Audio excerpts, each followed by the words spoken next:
Welcome to the BettingPros PGA podcast. I'm Pat Fitzmaurice. That's Bo McBrayer. The PGA Tour heads north of the border this week for the RBC Canadian Open. We'll give you a full betting preview. We'll talk about TPC Toronto at Osprey Valley. Of course, it's hosting a PGA Tour event for the first time. We'll tell you who we are betting on this week, and then we will make our one-and-done picks at the end of the show. But let's start with a quick recap of the Memorial. Scottie Scheffler does it again. Scheffler wins the Memorial, conquering not only an elite field in the PGA Tour's second-to-last signature event of the season, but also a brutally difficult Muirfield Village course. Jack Nicklaus's place played a lot like a U.S. Open course all week, with thick, gnarly rough and greens so fast that it looked like the players were putting on marble. We saw players make a lot of big numbers, but Scottie's scorecards were remarkably clean, considering just how tough Muirfield Village was playing. Scottie finished 10 under par for the tournament with 3 rounds of 70 and then a 68 on Saturday. Scottie made only 4 bogeys and 1 double bogey all week. It was a remarkable display of golf, and I'm not sure anyone other than maybe vintage Tiger Woods could have taken down Scottie this week. But the red-hot Ben Griffin did do his best.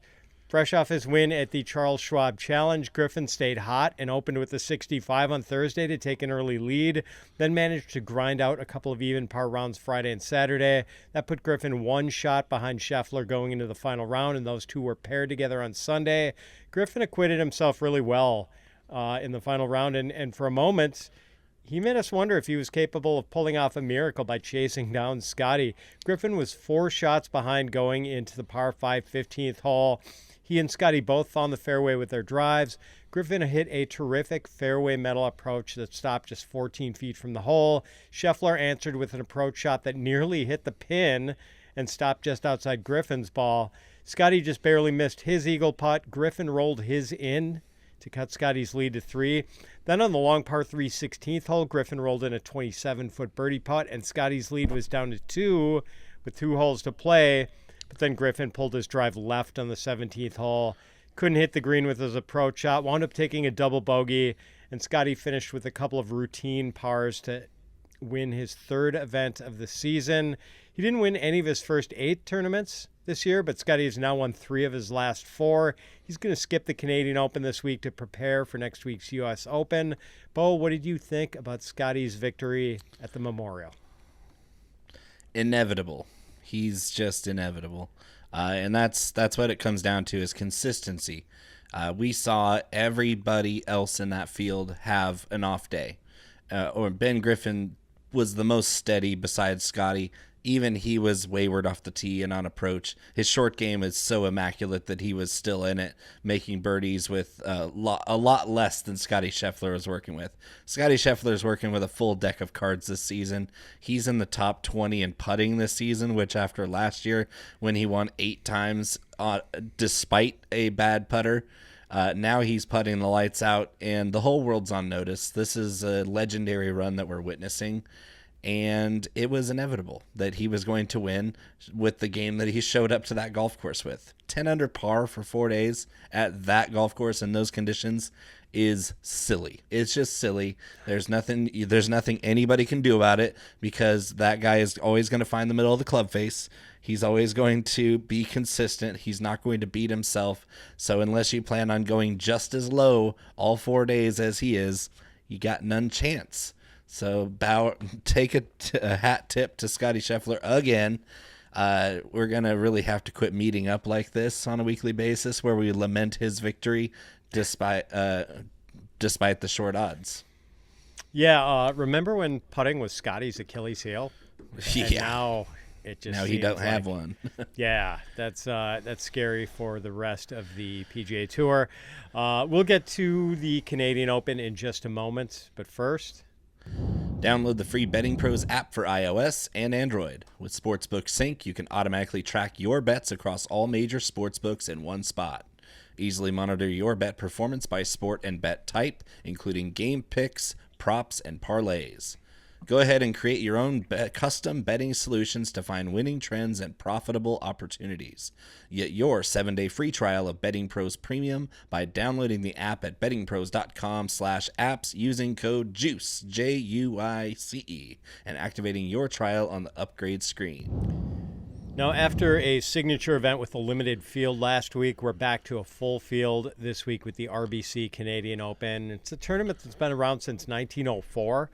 It's a tournament that moves around from year to year, and this year's Canadian Open will be played at TPC Toronto at Osprey Village for the first time. It's also going to host the RBC Canadian Open next year. And although it's called TPC Toronto, it's actually about 45 minutes northwest of Toronto in a town called Caledon. It's a par 70 that will play to 7,389 yards. As the name suggests, TPC Toronto at Osprey Valley is a stadium-style course, so won't throw anything real unfamiliar at the players. Maybe the most interesting thing about the course is that the opening hole is a par 5, the finishing hole is a par 5, and those are the only two par 5s on the course. So in the first two rounds, when half the field starts the round on hole number 10, those players will play the two par 5s back-to-back. Now, number 1 is only 541 yards, so players get a nice birdie opportunity right away. Number 18 is 581 yards, and it's kind of reminiscent of the 18th hole at Torrey Pines South, with water in front of a green that's sloped towards the front and will funnel approach shots that land in the front part of the green back down toward the water. TPC Toronto at Osprey Valley has some long par 4s. 6 of them are longer than 480 yards. 4 of them are longer than 500 yards, or I should say 500 yards or longer. I think one is exactly 500, including the 16th and 17th holes. The 17th, that's a 530-yard brute. But there are also a couple of short par 4s under 400 yards. Big hitters might be able to have a go at the green on number 6, which is only 350. And unlike some of the other Canadian Open venues, there isn't all that much tree trouble at TPC Toronto. It seems like the big hitters may have at least a slight edge on this course. Now, the par 3s are kind of an interesting mixture of short and long. TPC Toronto has a 225-yard par 3, 237-yarder, but it also has a 158-yarder and a 144-yarder. The rough is going to be moderately difficult, certainly nothing like the heavy stuff we saw at Muirfield Village last week. The greens are average size by tour standards. They're a mixture of bent grass and POA. Robert McIntyre is the defending Canadian Open champ. He won at the Hamilton Golf and Country Club last year with a score of -16, beating Ben Griffin by a shot. Native Canadian Nick Taylor won in 2023, a memorable win. He made a lengthy putt in a playoff to beat Tommy Fleetwood at Oakdale Golf and Country Club, and he ended a long victory drought for Canadian golfers in their national championship. Rory McIlroy won the Canadian Open in 2022 at St. George's. He also won at Hamilton in 2019. There was a 2-year gap in 2020 and 2021 when the Canadian Open was canceled due to COVID. Now, the forecast for this week looks pretty good. The highs will be in the upper 60s and lower 70s for most of the week with some cool Canadian air. We'll have to see if the Canadian wildfires affect the air quality. Winds are expected to be on the lighter side for most of the week, 5 to 10 miles per hour. Most days, a little breezier Saturday. And the forecast is mostly dry other than some possible showers Thursday morning. Bo, what does your early research tell you about TPC Toronto at Osprey Valley? There's not a lot to go off of. Honestly, none of this course hasn't seen a professional event yet. But it also does have some comp courses based on the region, based on the layout and the way it's routed. The comp courses here are Detroit Golf Club in Detroit and Philly Cricket Club, which we just saw at the PGA in Philly, of course. And those two courses, kind of a little quirky. They have the challenging par 4s, quite a few of them actually, and then the bookend, the par 5 bookends. That's really interesting. I don't think I've ever seen that on another course.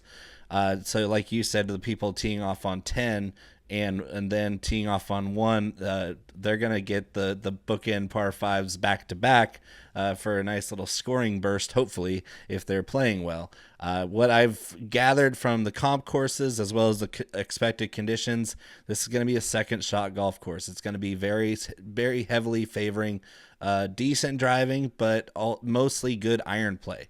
And so I'm going to be looking at guys who are hot right now, playing great golf, as well, especially when it comes to ball striking and putting themselves in birdie making opportunities. I don't think they're going to make a lot of double bogeys like we saw last week at Muirfield Village, but bogey avoidance is obviously key. But I'm going to be heavily weighting birdie or better percentage, especially over the last 24 rounds.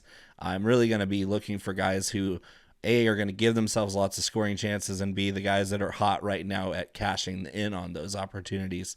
And it's a really good field. I mean, obviously we have Rory McIlroy here because he decided that was way more important than playing last week at Memorial, and much to the chagrin of Jack Nicklaus himself.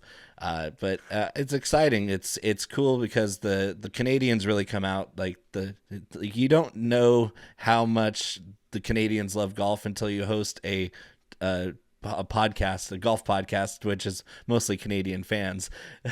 So I know exactly how passionate Canadian golf fans are, and they are raucous. They are rowdy. They're going to have the rink set up out there just like they do in Detroit. Penalty box. That's right. Yeah, they're going to have all the loonies out there, all the Canucks.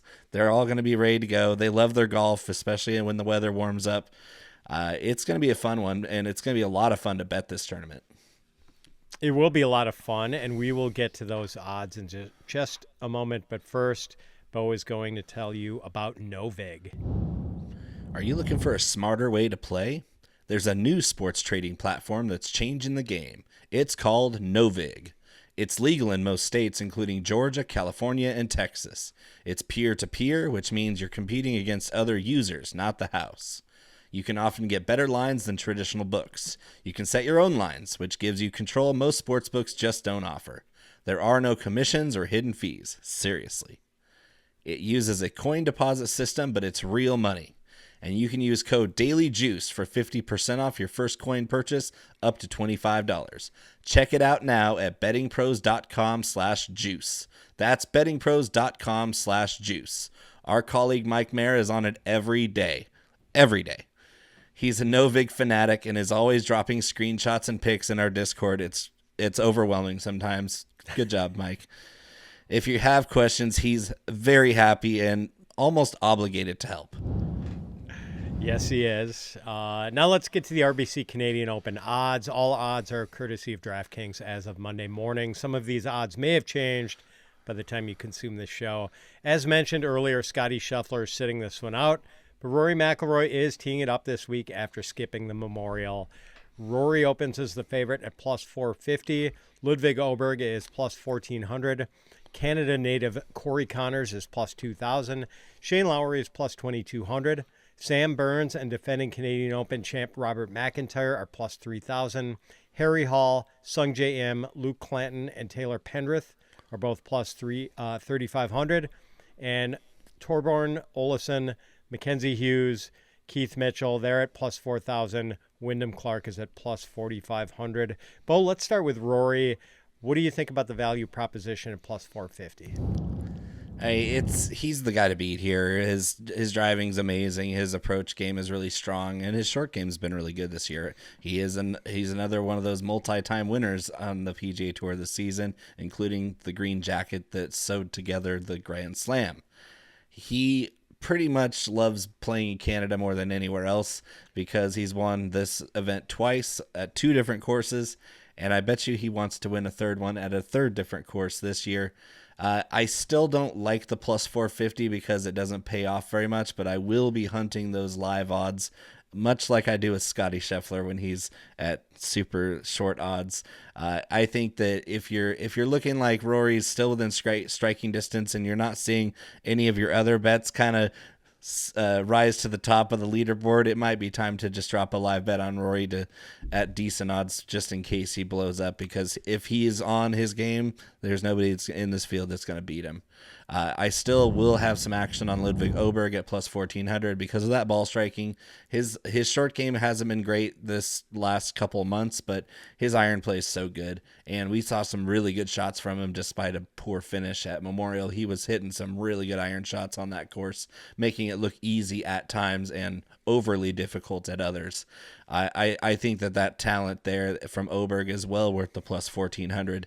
And then I'll take some shots on the Canadian that I think has the best chance to win here with his bag, and that's Corey Connors. Getting plus 2,000 at Corey Connors in his national championship. It was only, I think, the Nick Taylor breaking the drought kind of cracked the seal for Canadians because there's so many great Canadians on the PGA Tour right now. There was like 6 or 7 of them in the field last week in a signature event. There's even more this week.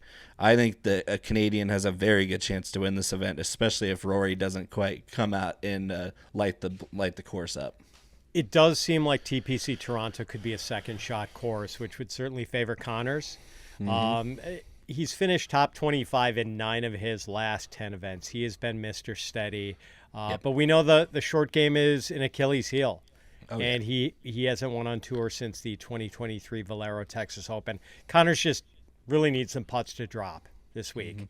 And then he's got a great chance. Bo, let me make the case for Rory McIlroy, betting him, not waiting for the live odds, in-tournament odds. Like, when I was guessing what his odds were going to be here with no Scotty Scheffler, I guessed plus 350 and then remembered that he had won this twice, and I thought maybe plus 300. When I saw plus 450, I was pretty surprised. And I actually think that's a value. Like, the field's good, but it's not great. I mean, there's no Scotty, there's no Xander. Like, it's a really solid field, but like, I think plus 450 is pretty good value, quite honestly. Yeah, he is the class of this field, no doubt. Yeah. So let's talk about a few more of these guys. So defending champion Robert McIntyre, he's starting to heat up. He was 6th at the Charles Schwab Challenge 2 weeks ago, 20th at the Memorial last week. His strokes gain numbers have been pretty good lately. He ranks outside the top 100 in strokes gained putting this season, but he's inside the top 25 in strokes gained total, strokes gained off the tee, and strokes gained on approach. Sam Burns has finished top 20 in 4 of his last 5 events, and the one miss was a 30th. He just finished 12th at the Memorial. Burns leads the tour in strokes gained putting. That's the good news. But he is 91st in strokes gained off the tee and 157th in strokes gained on approach. Harry Hallbo has quietly strung together 3 straight top 20s.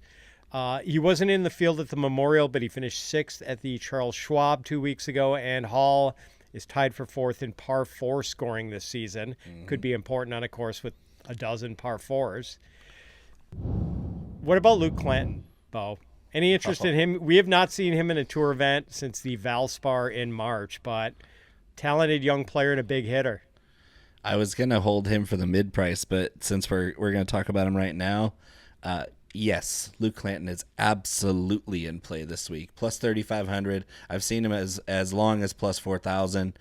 Either way, I'm betting him. This guy's extremely talented. He's extremely aggressive and great on approach, which is what we're looking for on this type of event where you have to go low. I don't think that they're going to go necessarily 20 under or better, but you're going to have to put together 4 rounds in the 60s to win here.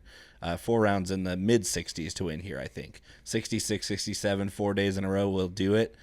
Luke Clanton is the kind of guy who can go 63, 64 on a course like this a couple of times. Very volatile, but also the upside is too good to ignore. One of the most talented players in this field. I will go back to Harry Hall. Those approach numbers, I like those a lot. I don't like his odds right now, but I will be paying close attention as we get closer to Thursday on Harry Hall because that's a name that I was looking for to see when his odds came out. At this point, I'd rather play Clanton in that tier, but it's really hard to ignore what Harry Hall's done this season.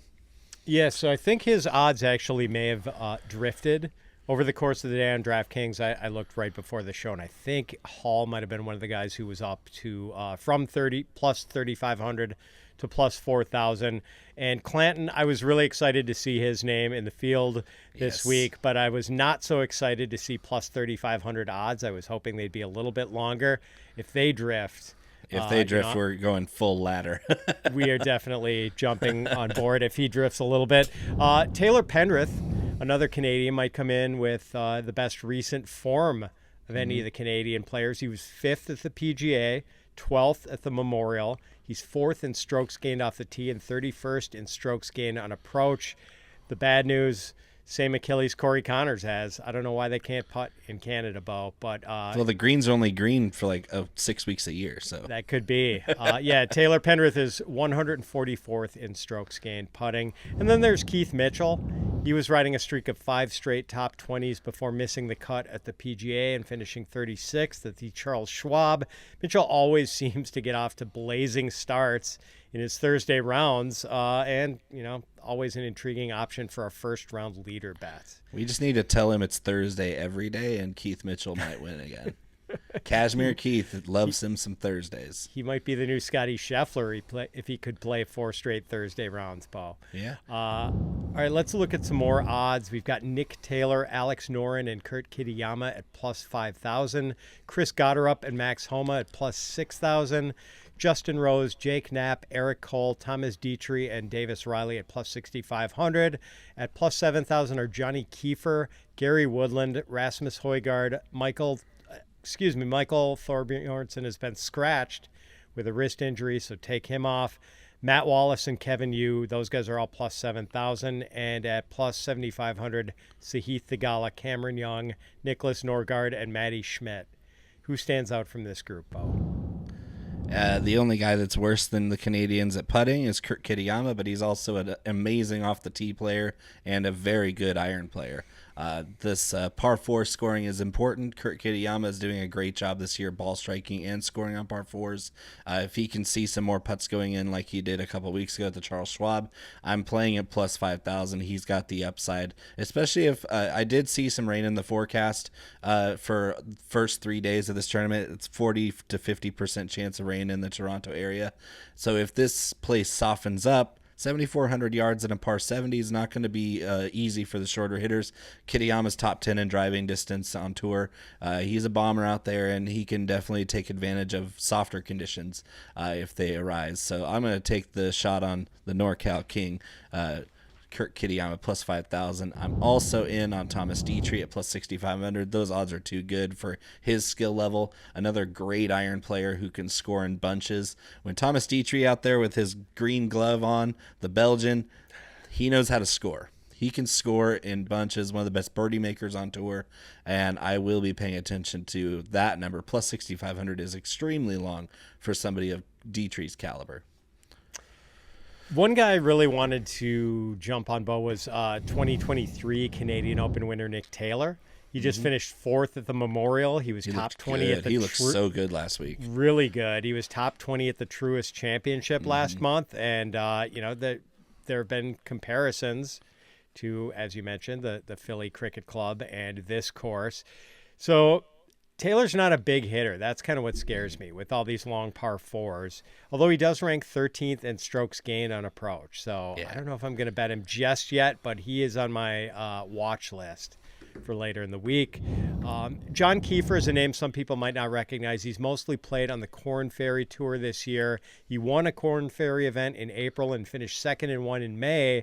Keefer also finished third in a PGA Tour Americas event.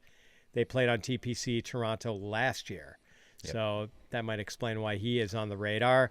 And speaking of good players, Bo, at intriguing price points, Gary Woodland seems close to regaining his old form. He finished 11th at the Charles Schwab a couple of weeks ago. And, seems like a pretty good value at, what did I say, plus 7,000? No, he's shorter than that. Did I mention Gary Woodland? Not yet. I did not mention Gary Woodland. Okay, might have to save him for the long shots. So let's talk long shots, Bo. Who are the sneaky betting values this week?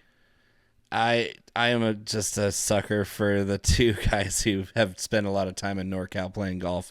First one is a NorCal native, Isaiah Salinda.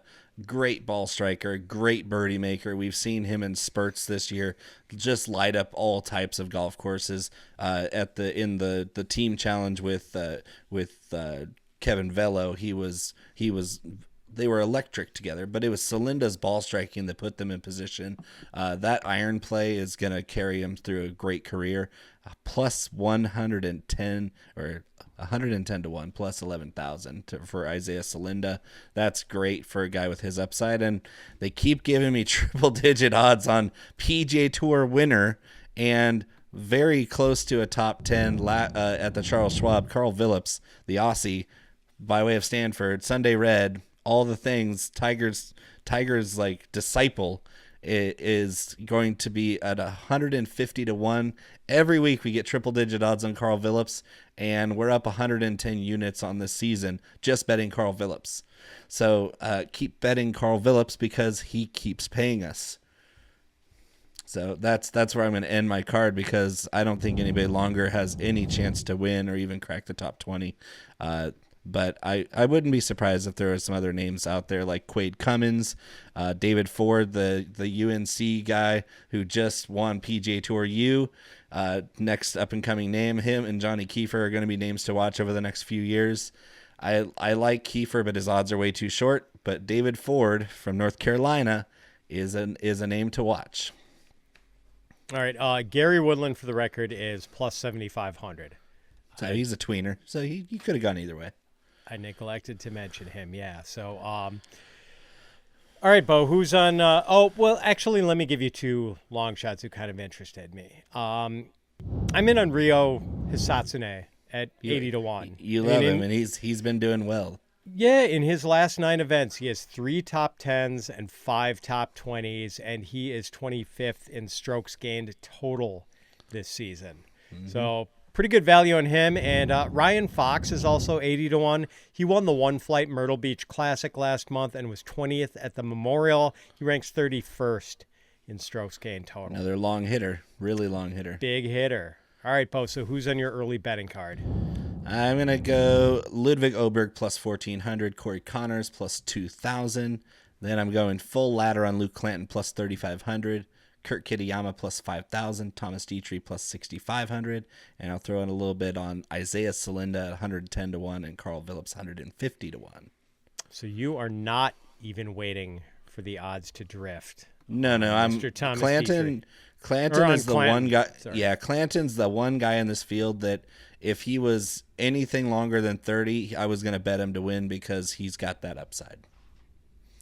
Yes, indeed. So I am going to bet Rory McIlroy at plus 450. I'm betting Robert MacIntyre at plus 3,000. I see that Thomas Detry has drifted to plus 7,500 now, so I'm going to take him.